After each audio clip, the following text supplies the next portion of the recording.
felt like I just laid tons of groundwork that was unshakable. And here you came along being like, yeah, I don't know if natural theology works. Like, excuse me, mate, because that's what's holding everything up.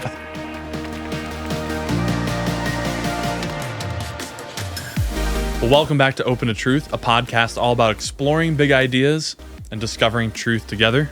My name's Clint. Hey, I'm Tony. Welcome back. What? Sorry, just your face during that intro is very much exploring big ideas. I don't know. Sorry, I'm trying to That's good. That's liven it up for the viewers, not just the the people in the car, they don't know. Right. You got to see this on YouTube sometime. Right. Well, we've been given a number of comments and questions having to do with spirituality, faith, quote unquote deconstruction, which has taken on a bit of some baggage, I think, of late. But yeah, we just keep hearing that more and more. And this podcast has a pretty wide berth of topics that we touch on. We're not always relating it to the life of faith. But I know a lot of you listen to it for that reason, and we just so happen to go into these different topics sometimes. But the real reason you are with us on this part of this community is for that.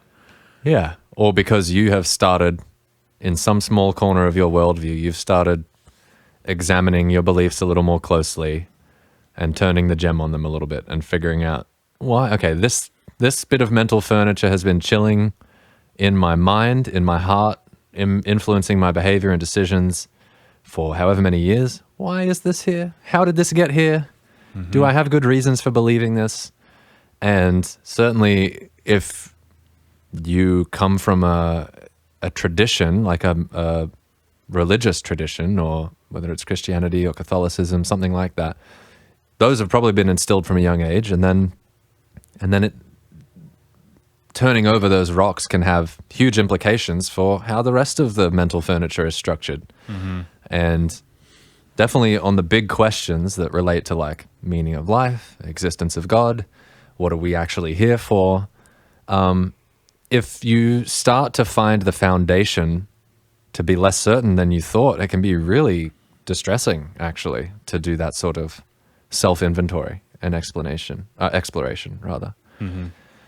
So, I mean, we've hoped, we say this a bunch, but we've hoped that this podcast would be one place that you might be able to find solidarity, that you're not the only person asking these kinds of questions. You're not the only one who is finding that their belief structure no longer makes room for their experience of the world, and something's got to give. And tragically, a lot of faith communities are precisely among the worst places to explore these questions. You might be faced with, dude, that's so sad, pretty severe ostracism, ridicule.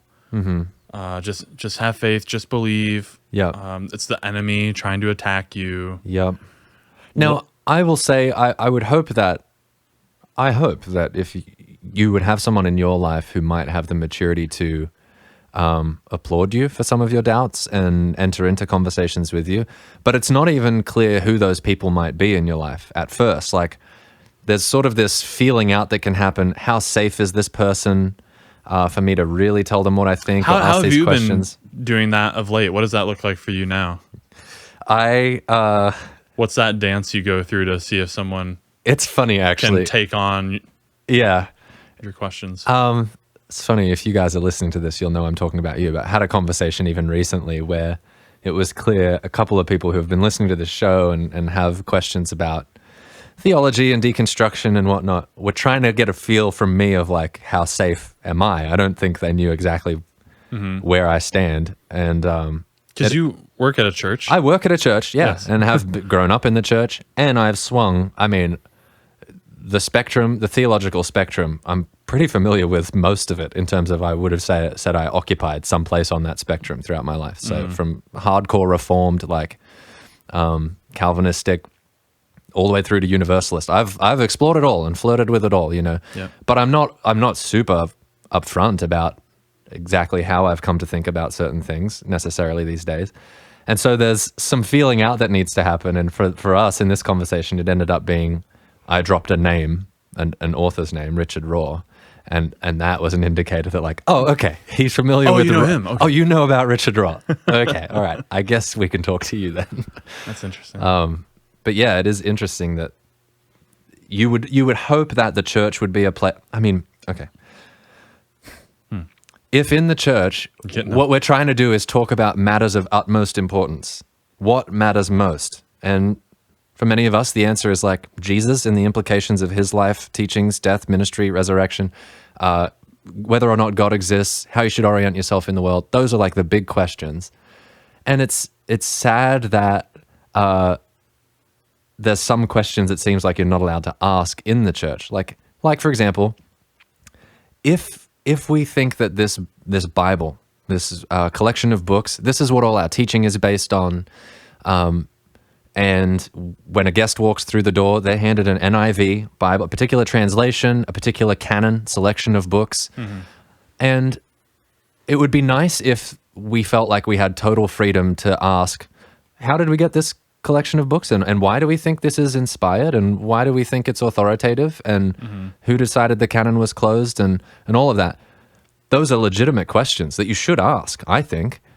But man, there's a lot of churches that don't want you to ask those questions, and it's not necessarily because they're trying to hide something, I don't think, but when there is this structure of an organization that's been built around these certain status quo and ways of thinking about things, if you start putting your pry bar under the foundation there, it threatens the whole thing to come crumbling down. So there is. Are you fear saying there. there's no that? Then we shouldn't be surprised then that certain churches would have this more defensive attitude. I want to say sort of the more the structure is that's been built up around it in terms of staff and positions and titles and giving and all of that, there's more, it seems, at stake if it turns out some of the ideas that it's built on aren't as important or aren't the way we thought they were.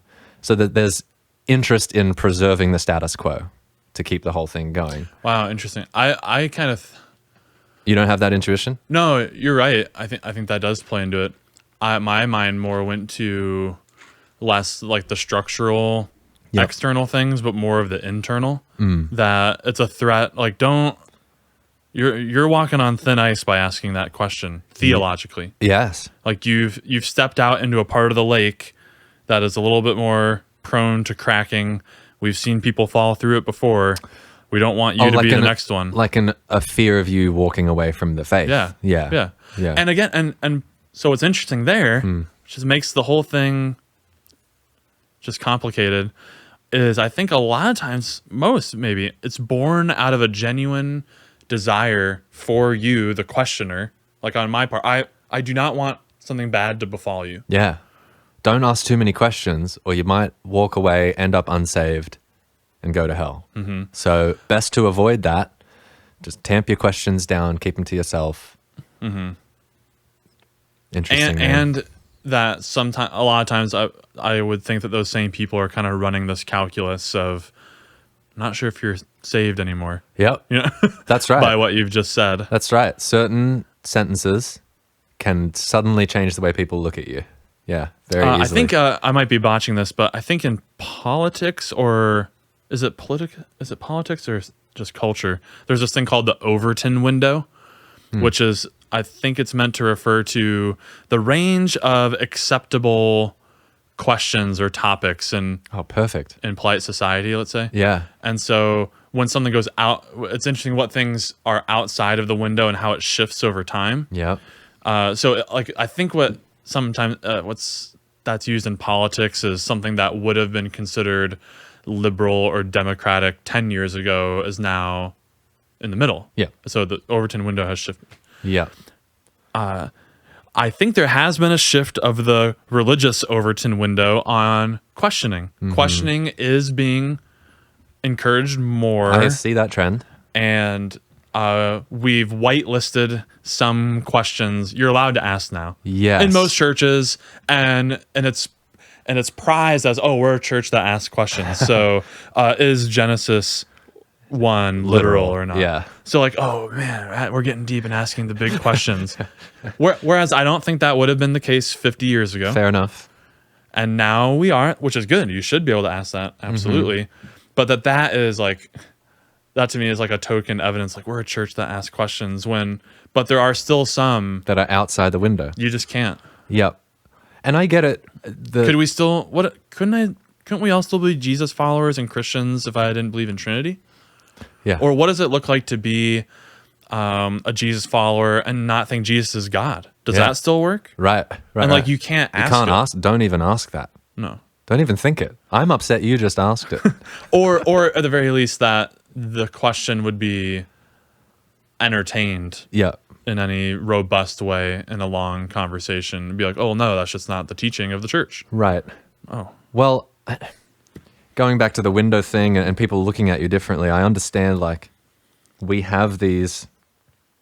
brains have these, I guess, time-saving mechanisms where we're trying to classify objects and people and put them into sort of conceptual boxes. Like I look at you, on some level my brain sees ally, like that's just present when I look at you, and certain other people in my life that's present there.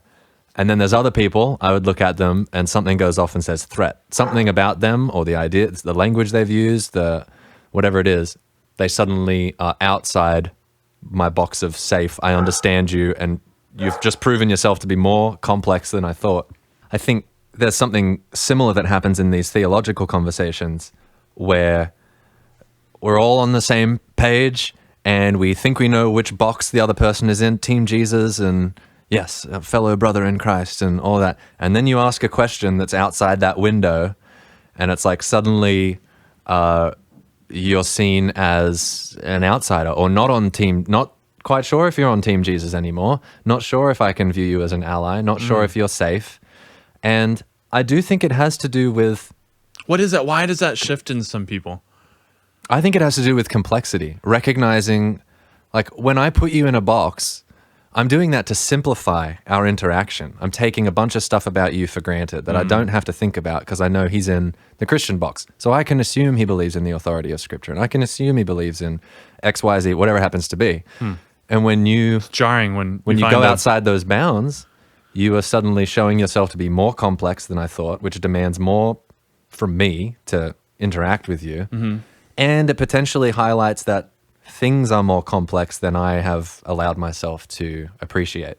I have simplified certain theological issues and sort of put them on a mental shelf, thinking it's a simple answer that I've held since I was 5, and that's it, done deal.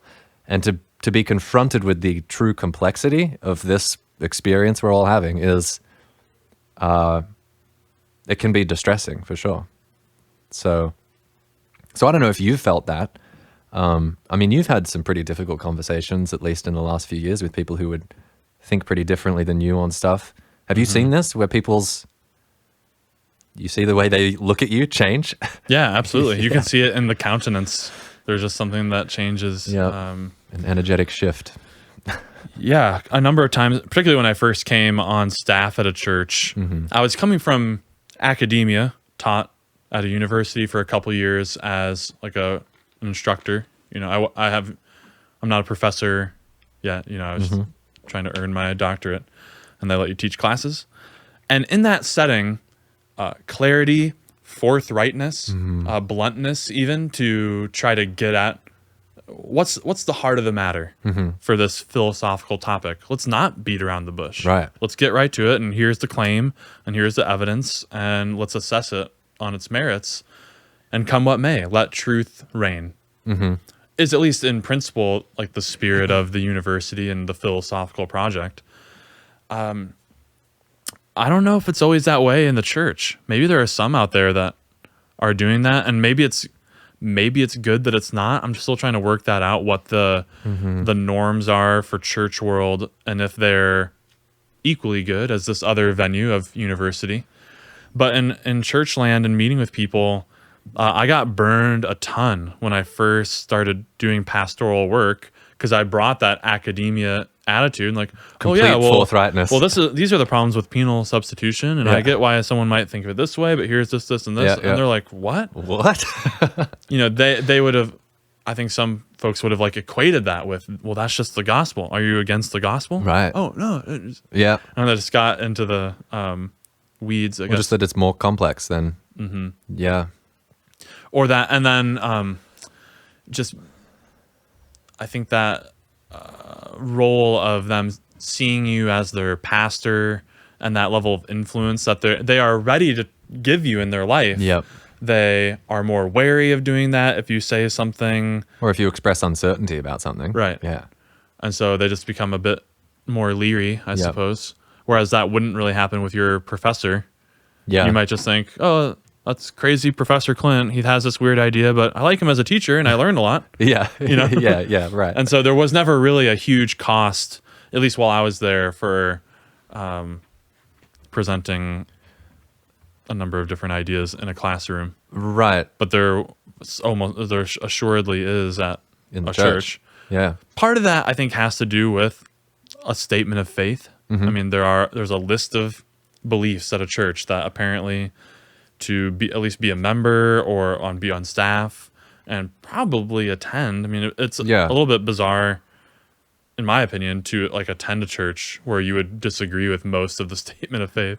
Given all the options out there. Well, that's what I was going to say is there are so many churches out there, each one having a varying statement of faith with different things that they're deeming to be central and different things are peripheral, and they've got their own wording and all of that.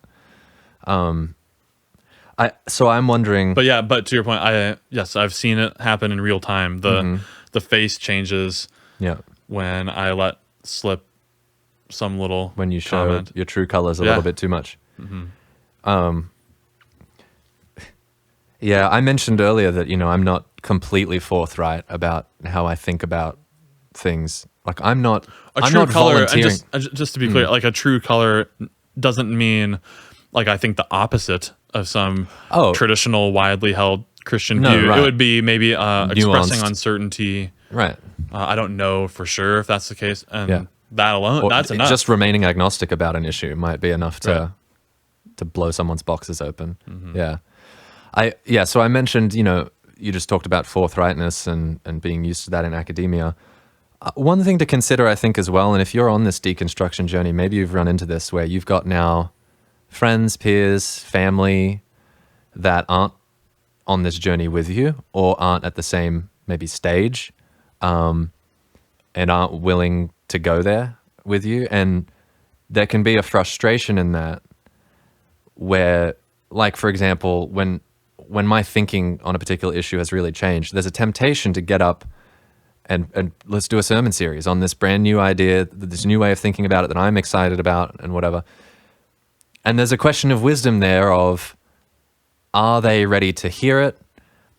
Because like I think about myself 5 years ago, I might not have had the patience to sit down and talk to me from today. I would have looked at myself differently and thought, oh, he's outside the box. I'm not going to listen to anything he has to say. I know, man. Oh, it's so hard. So there's sort of this necessary compassion that you need to have for people. My Overton window has shifted incredibly. Right. That's right. I don't know who Overton was or where he was looking, this naughty boy changing the windows. But yeah, but that's right. I mean, yeah, like one topic that came up like a few months ago, I was reading an article by the scholar that I respect, and they're wondering, was Abraham a real person?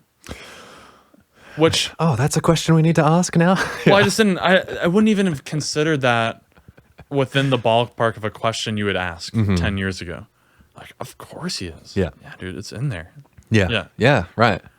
And now I'm at least I can entertain that question without completely shutting it down or putting that in the box of the unfaithful, the enemy, the attacker of Scripture. I'm more like, I wonder if that's what is the truth of the matter, and these editors kind of like cobbled together some things and invented this story and to communicate an important theological message, and let's call him Abraham. Yeah. And it was passed down like an oral tradition, and it's just I'm more comfortable with now. I don't know.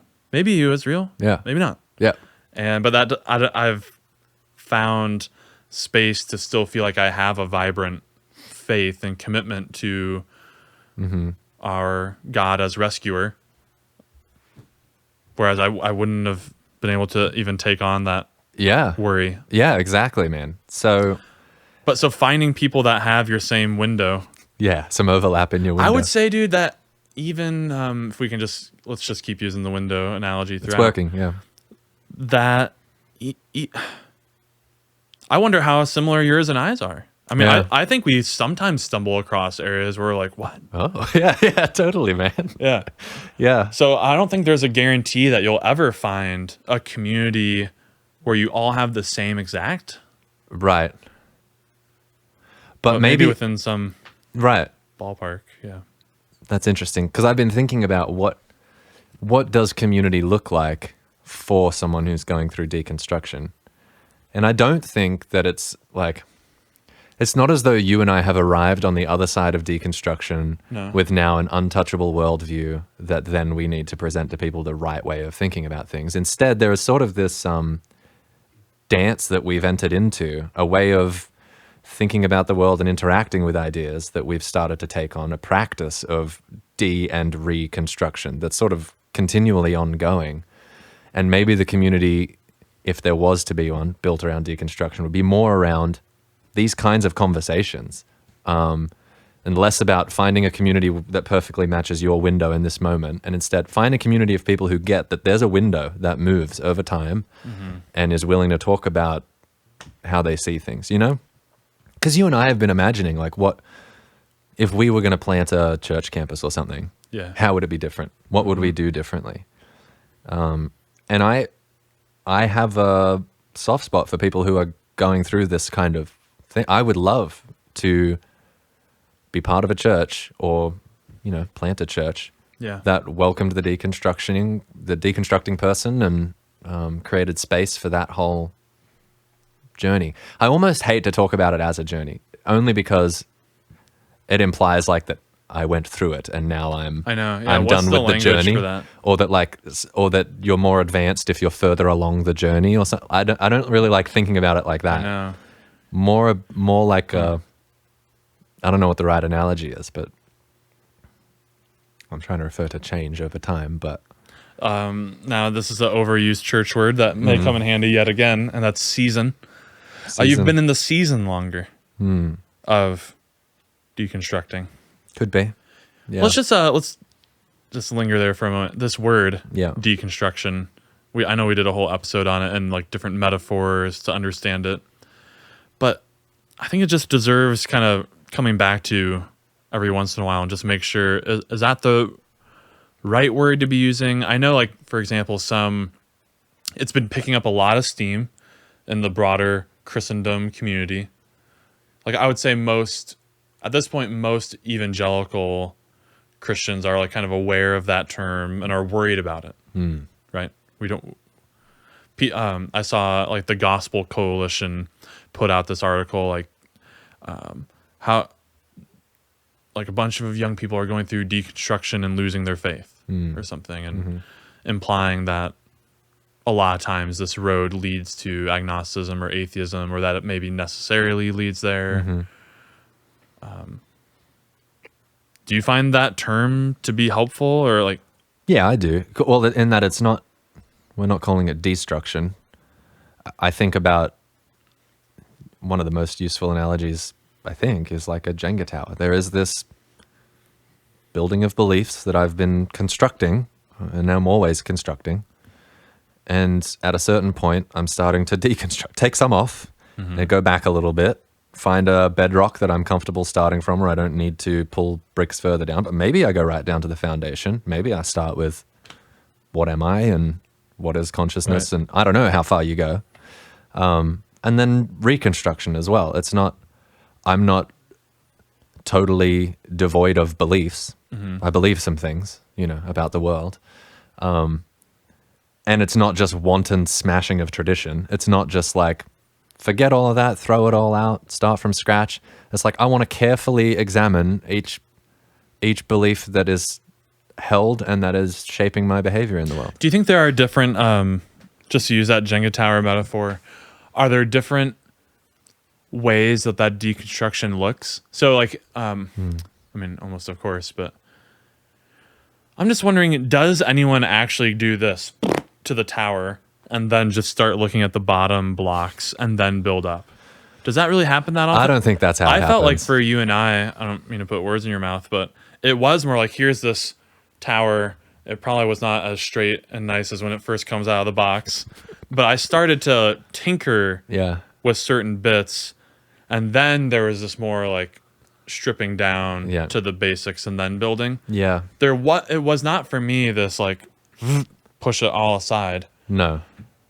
All throughout I retained little vestigial organs of different Yeah. beliefs from along the way. Like And you would find yourself discovering new implications for right. new ways of thinking. There Oh, was hang a whole- on. I there was- guess that affects how I think about XYZ as well. Absolutely. So like for example, I mean one of the first ones for me way back, I guess like 2013, 2014 would have been like the whole Genesis account and how to think of that with science. Yeah. That relative, like I now see that could have implications on communion in terms like some belief that I arrived to about the nature of Scripture through that Genesis investigation would impact communion stuff, but I just wasn't thinking of all throughout. Yeah. I had the same communion thoughts. Yeah. Yeah. You know? It's not till later you start to realize, oh, there's dissonance here and something needs to give. Right. Yeah. And I think I find that I'm still surprised now, 8 years into the process. There are still little things that Little knickknacks and tchotchkes in the Clint's mental house. yes. How long has this thing been here? Yeah. Yeah. I guess Well, like, no, that's my favorite, dude. I love when you and I have, I mean, we've only done it a handful of times. One of us will quote something thinking it's in the Bible. I'm like, that's not in there. What did I It's say like, the other day? Oh my gosh. That was that's not- funny. being in the world but not of the world. That's right. And I was like, that's not in the Bible, right? What? How did that get in there? How long has it been living in there? Right. Yeah. Or the father turning his face away. All Yeah. of that. Oh man. Yeah. No, I'm with you. Yeah, for me it felt like Now, is that because we've lived relatively privileged lives? what's that? What? That we could piecemeal tinker with our tower and over a long time and Well, in privacy? For me, Because some people undergo, I would say like my wife Sarah, less so about doctrinal, like specific Christian doctrinal things like authority of Scripture and things, Yeah. but she had pretty traumatic family things happen, like loved ones pass away. That I mean, she grew up Catholic and that's had this right. whole system. yeah, and that but- shattered it. But like the problem of evil, basically, it was like, oops. Yep. And then, so none of that's true because God is not good because he let this thing happen. Yep. And so Totally, man. I think there can live be and let live. I'm going to do what I want. Yeah. I think there can be But catalysts that. that's not really deconstruction. That's not what we're talking about. That's a crisis of faith. Yeah, maybe deconstruction can lead to a crisis of faith. Yes. When you deconstruct right back down to the bottom of the tower, That's right. you might find yourself feeling like you're having a crisis of faith. Mm-hmm. Yeah. I know for me it was like, But it's more than, sorry to interrupt you again. that's okay. But it's more than just quibbling about peripheral doctrinal things too. It's not like I don't know if this counts as one. Like I have my Jenga tower of religious beliefs, and well, now I believe in consubstantiation about communion instead of transubstantiation. Mm-hmm. Well-meaning, fully faithful, not really doubting any Yes. significant support structures. You could be thinking, retooling your worldview. Which I did plenty of. But that's also not quite. I wouldn't call that that's deconstruction not quite either. it. Because I would say that's what I was doing through my teen years when I'm Yes. flipping between Reformed theology and Right. Arminianism and Molinism, and like I've taken for granted this thing of like Scripture and basic Christian doctrine. It's these peripheral things like, well, then how does divine sovereignty and free will work and all of that? It doesn't just mean questioning and No. worldview building. Yeah. At some point, though, all my rearranging leads me to, well, what if I took out this support structure and rethought how that works? And then that might afford me all sorts of freedom to solve these problems up here if I Right. start with a different foundation. And so I know for me, it was like I was doing plenty of that retooling all the time. And then I went through a period where I don't think I did too much retooling at all. And I kind of had it solved, the Christianity thing. And When was that? What's that? I would say from like age 18 through 25, 26, something like that. I felt like, okay, I did my tinkering. I went and learned my natural theology arguments, and I've got my foundation solid. I've really thought about some hard problems, like problem of evil, and I've got my defense for that, and put it on the shelf and forget about it. And I remember having a sense, in fact, I can remember where I was, 2015, started just a niggling sense that you're going to have to start to re-examine some of this stuff. I was like, that's going to be a lot of work. I can feel that I'm going to have to at some point, but I don't want to. Is that an Australianism? I caught What did I say? niggling, and I didn't like it. So. Yeah, niggling. You hate when I say niggling. I just Listen, I get it's a sensitive set of syllables in this country. Everybody knows what I mean. A niggling doubt is a doubt that is just eating at you. Okay. You know? Google it, mate. Urban a Dictionary. nagging doubt. Yeah, we can say that. Nagging, niggling. I really think it's fine. Okay, all right. Yeah, so I could kind of sense that this was coming. Well, you're saying you remember the year 2015. Yeah. What was going on? Or Oh, I don't. No, that's when I first began feeling like I'm going to have to start re-examining some of this stuff. I don't remember what the catalyst was. like there. a book or? Maybe it was you. Oh dear. Might have been you and some of the ideas you were bandying Okay. about and your Paul Moserian Okay. God as rescuer stuff Some of our late night. that I remember being shocked and offended by at first. You know, I remember thinking, I remember you went outside my window. Yeah. I was saying because one of the implications of it is like the unsuccess of natural theology, which was a huge part of That's your probably what it initial was. retooling. That's right. That's what allowed me to put it on the shelf and forget about it. Was I felt like I just laid tons of groundwork that was unshakable. And here you came along being like, I don't know if natural theology works. Like, excuse me, mate, because that's what's holding everything up. It's the same thing, dude. And unfortunately, I guess I passed the virus along to you, but the same exact thing happened to me. Yeah.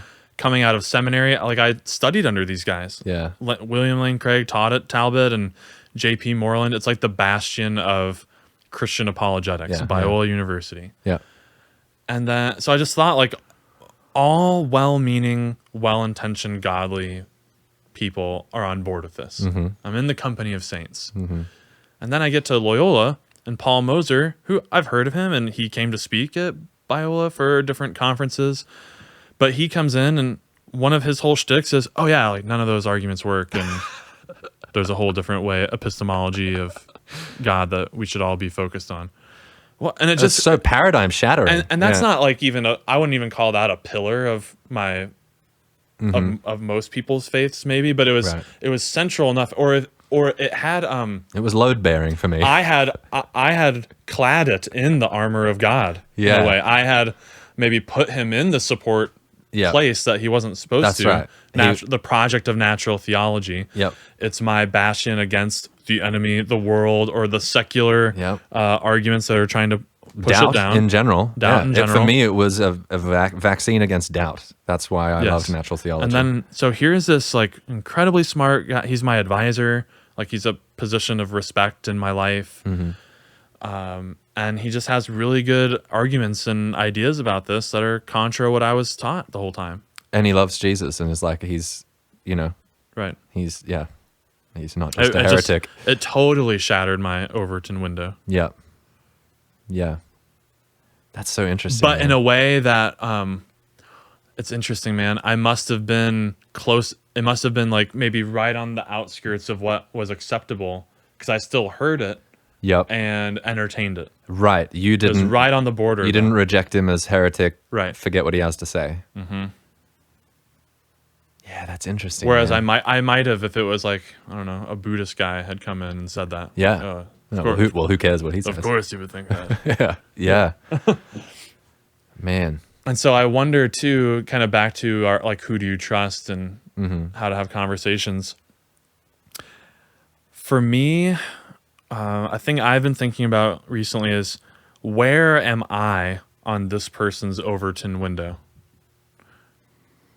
Am I, if I am trying to be a helper in this way, as someone who's been in the season a little bit longer, I know you're cringing at like feeling like you don't want to say you're advanced, You're right. but there is some texture of that to where like, I'm at least acquainted with what it feels like to not know.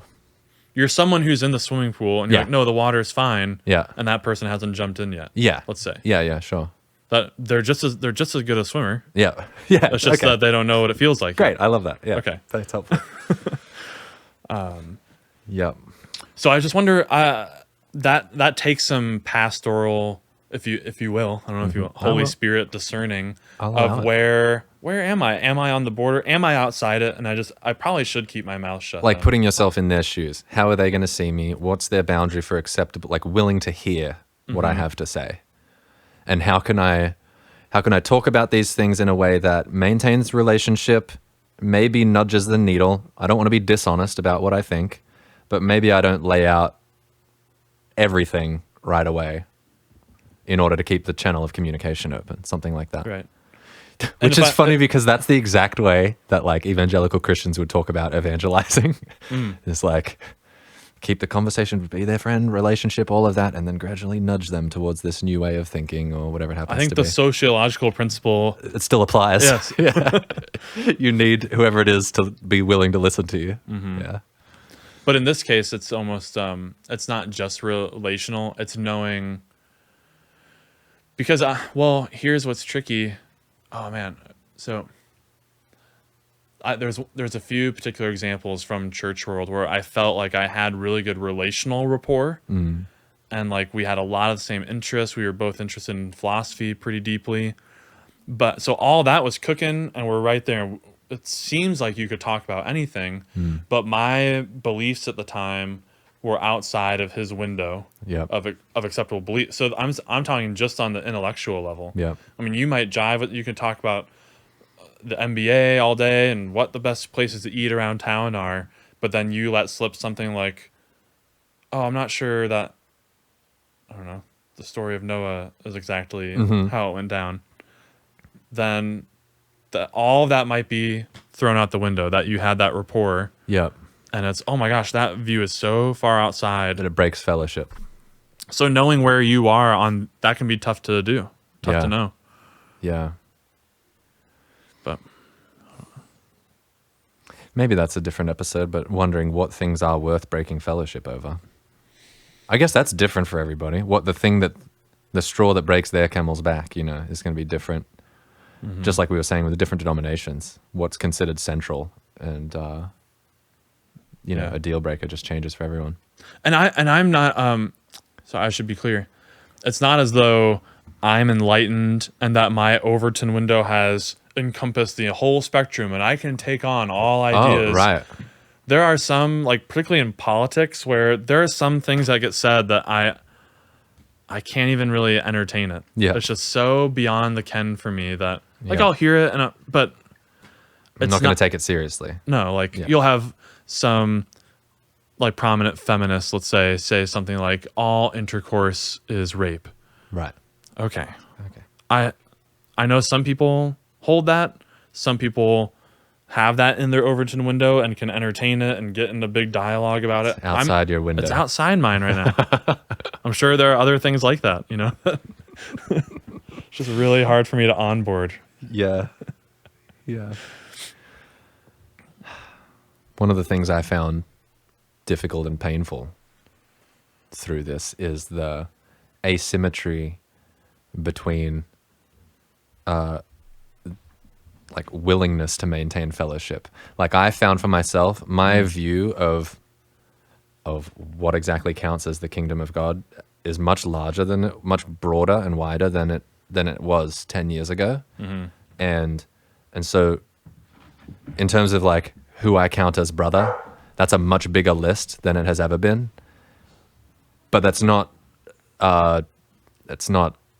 reciprocated necessarily in terms of somebody could deem me no longer a brother, even though I still consider them a brother, That's difficult to know that somebody sees you now as not belonging to the family of God. Oh man, I really feel like I do though, but damn. Yeah, that's maybe we can close here with some of like what the costs that we've faced and maybe some of the quote unquote benefits. Not that I don't think these should be necessarily reasons to do it, but I think truth should be. Yeah, so the cost of some friendships, the cost of yeah, perhaps your faith community. Reputation. Yeah. Your reputation can be tarnished. People may misrepresent your view, especially if it's a nuanced view that's sort of best teased out in long form dialogue. And then You don't believe the Bible. you wouldn't believe what Clint said, dude. You know, Yeah. that stuff will happen, and you can't control it. So definitely on the relational side, there's been some cost. I would say almost inherently certainty, confidence. That's what I was gonna say. I recall it's been a long time now, but I recall this feeling of assuredness that was intoxicating a bit. It felt really good to have that. Or to know the answer. I loved that. And if there's a situation where someone's teaching and asking theological questions, I know the answer. Loved that. And that when they did push on one of the Jenga tower structural devices, you had the moral high ground. Yeah. Like, oh, you are unregenerate. You're not saved. Like, oh, you don't believe the gospel. Of course. Oh, yeah. well, of course. Yeah, you don't get it. Right. You know. Right. Yeah. So that's a cost. Giving up certainty. I've had to become more and more comfortable with, like I said before, the feeling of not knowing. More and more okay with, I would say, going into the benefits. I think it has caused me to become a better listener. Why did it have that outcome? That's kind of Well, because I recognize that just about anybody I'm talking to might have something to teach me here. Like I'm not, in so many areas now, I don't presume to know. I'm a genuine seeker. I'm interested in your perspective on the human experience. I want to know what do you think? this experience has broken certainty's hold on your life. Like Yeah. And that's not to say that there aren't periods of panic or like I said before, I remember when the brick is first getting knocked out, it can be so disorienting, distressing. You don't know where the bottom is. Well, just how many beliefs am I going to have to end here? And maybe I still have some moments of like, I want to know that I know that I know, and I want to have life figured out. Like I want to one up the universe in a way. And if I could just figure it out, whatever it is, then I'll be okay. That still rises up from time to time, but I have become more and more able to remain in a place of not knowing and living with a posture of trust instead. Which I always used to think of as a cop-out, like when people would use the word mystery. Like, you're just a lazy thinker. You don't want to think. Just say it's a mystery. And now I find myself, I still don't like that. You still don't like mystery word? I don't like that word, no, as much. Yeah. I rather say it, well, just because it makes it sound unknowable. Right. And I don't know how many things are like that. But yeah, that are in principle unknowable. You I'd feel rather like- just say I don't know. I don't know at this stage. Rather than it possesses this ethereal quality that makes it unknowable. Can't be known. Yeah. You feel like you've become a better listener at all? I do. I'm trying to think if I think that's a result of the deconstruction or just being in pastoral ministry long enough. I'm more willing to hear other people's perspectives than I have ever been. You know, like you were saying before, if a Buddhist had come in and told you about his God as rescuer theory, you would have tuned him out. Nowadays, I would not tune him out. I'm willing to look for truth from anyone who will speak it to me. Yeah, and I guess I went through this process where a pretty deeply held conviction was overturned from the words of another and through my own Reflection assessment on those words. Yeah. And then my views changed. So that was a big landmark case of that happening in my life, where an overturning of a previous thing. That doesn't always happen. Right. And so now moving forward, I'm just kind of, that's happened before. You're I'm aware relatively used to it. That can happen. Yeah. But I don't think we're just saying that, like that you're open for new data points. I think I heard you saying too, like that you're even just a better listener. You're more present with people, hearing their stories. Yeah. Is that part of it too? I Or think is that so. just being in ministry? I'm just maturing as a person, and I'm less interested in myself than I used to be. Or something. Maybe it's part of aging, but I think it's at least tied to. No, I've heard there's some old guys that'll talk your ear off, man. Yeah. And I don't know if you just get it with age. Yeah, fair enough. They might be one of the worst offenders. Fair enough. Well, but it is tied to that. Yeah, I have felt the need to say less. I'm more okay with saying less and not having everybody know my opinion on things. I'm okay with holding my opinion now. More okay than I was anyway. So I don't know. Frankly, I think, well, I would think part of that is just the overall stakes are a little bit lower for being right. Yep. If I can be so bold. Sure. You mean once the hell piece is knocked out? Or given a whole different Yeah. spin. Yeah. Yeah. That makes a huge difference. Sure. I agree. So I don't know if that's, I mean, to some, that would be a cost you've thrown out. And now I'm in danger of hellfire because of that brick. Oh, boy. Yeah. Benefits, yeah. That I'm trying to think of something else. I would say similarly, but maybe slightly different is being. I've now had access to a lot of different types of voices in my reading and collection of data. There was like this little core group, and now that's just been blown wide open. I'm more willing to. That seems like a huge boon. Yeah, I guess so. Right? Your sources of available information about the world and about reality has drastically expanded. That's right. Which is part of what can make it so frustrating of a process. It's like, oh, gee, like I remember, because, growing up, I had no idea what Buddhists believed and had no idea what Muslims believed or Hindus. I didn't need to.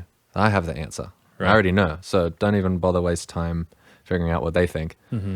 But going through deconstruction and attempting to leave no stone unturned, like, I want to know what everyone has been saying for thousands of years about this spiritual reality, whatever it happens to be.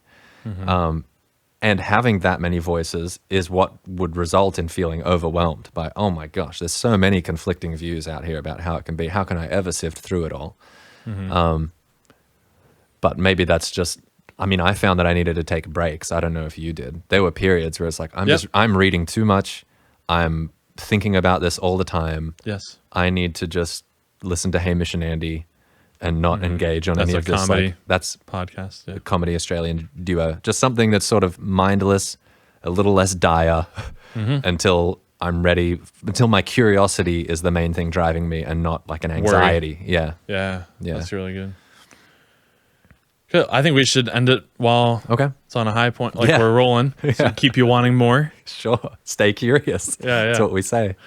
So much more to talk about this, and I want to do this more often. Yeah. And just kind of periodically check back in on this topic. And I think we, even just now, I feel like we turned back some additional layers. Yeah. Just kind of spontaneously having the conversation. And we'd love to hear about your experience. I know for a fact that a bunch of you listening are going through this. I'd love to know the good, bad, the ugly. What freaks you out? When are you driven by anxiety? Is it your curiosity that's pulling you forward? What was the first domino to fall that caused you to start pulling out other? Often we ask to hear questions, but I don't really care about what the questions are. Oh yes, stories. I want to hear like, what have you been through? Yeah. That's what I want. Because you can even be daunted by having to ask the question in an intelligent way. What if I sound dumb when I ask the question? Yeah. So I've been meaning to ask this too. I'm probably going to do it the next housekeeping at the beginning of the next one. I'd love to get a clear sense of who our audience is. This is starting to grow and get a bunch of views and what's your deal? What's your story? Where are you from? And what do you enjoy about the show? What are you going through at the moment? Yeah, we want whatever we're doing here to be relevant to you. Not that we can be all things to all people. We've got a lane that we're going to try and stick in. But if there's stuff you want to hear us talk about, or you just want to share with us, you just need some solidarity, by all means, email the show. Yep. You can reach us at mailbag@opentatruth.com, or you can leave a comment on YouTube if that's what you prefer. But write in. We'd love to hear from you. Very good. You can read about ideas at the blog. You can. Subscribe at opentatruth.com/subscribe. Yep. Weekly little philosophical musings. Right to your inbox. Yeah, there you go. Yep. All right, guys. Well, thanks for listening. We'd love to hear your story, and we'll talk soon. See ya. Stay curious. See ya.